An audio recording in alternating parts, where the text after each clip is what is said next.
The accidental Canadian destroyer, when Pentagon gave Phoenix a Canadian destroyer accidentally. Oh yeah. For those of you who've been following Loser Leaves Wrestling since the beginning, we started a segment maybe the first or second week, how Red reacts to the Canadian destroyer this week. It was this week's Canadian destroyer. Yeah, actually, right. How do you feel about this week's Canadian destroyer, Red? I was so hurt. I was so hurt, Mohit. How you felt with being your intelligence being insulted at the end of the show, the Cody announcement, I felt here. It really bothered me on an intense level that he fell on his brother and gave him a Canadian destroyer, which is a move that the recipient applies. The recipient is the one doing the work to get this move to completion. Yeah, we already have a sunset flip, right? That's what would actually happen is they're just gonna fall back. Yeah. So there's a give. There's a give from the person taking the move.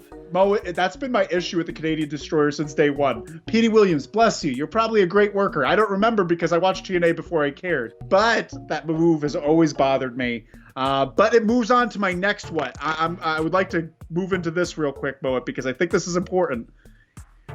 Eddie Kingston. We love Eddie Kingston here. Mo and I, big team Eddie Kingston. Check out our Eddie Kingston spotlight about his debut in AEW. Mo painstakingly worked over it with his bloody editing fingers. Oh, I did.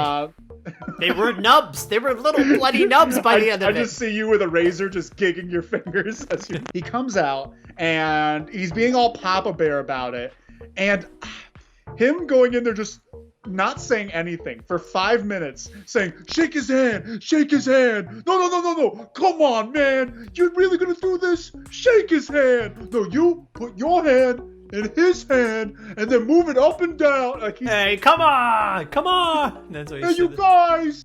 He's Sloth from the Goonies. Hey, you guys, shake hands. I don't know if that's relevant anymore. Like, I don't think it was his responsibility. I don't think so, because we know he's fire. He's great on the mic. My issue is what I've seen from the last 2 to 3 weeks. He kept getting interrupted by either Taz or Jake the Snake, and then he never got into his rhythm. And I think this is what happened this time, where every time he meant to do something, like Phoenix would kind of react in a way where he had to be like, hey, stop, and then Pentagon would kind of do something, and like they would fight, and then he would be like, break it up. Like, I think a majority of it was they just didn't talk. They just didn't explain what he wanted to say beforehand, and he just never got anything of substance out.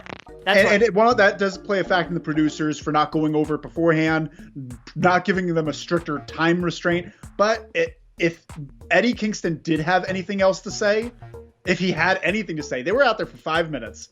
All he got out for the first 4.5 minutes was shake his hand. And at the end, he's just like, I never technically left. He just like laughs at the end. I feel like the responsibility does fall on him too for not saying. If he had something else to say, he should have said it. If he didn't, that was too long of a segment. That was way too long of a segment. That's literally 30 seconds. Hey, you and you stop being mad, shake hands. You brothers, your blood. He had to do it his Eddie Kingston way of like, your brothers, your family, you got blood in your body. That's the same, in some spiritual way, the same blood as the blood in your body.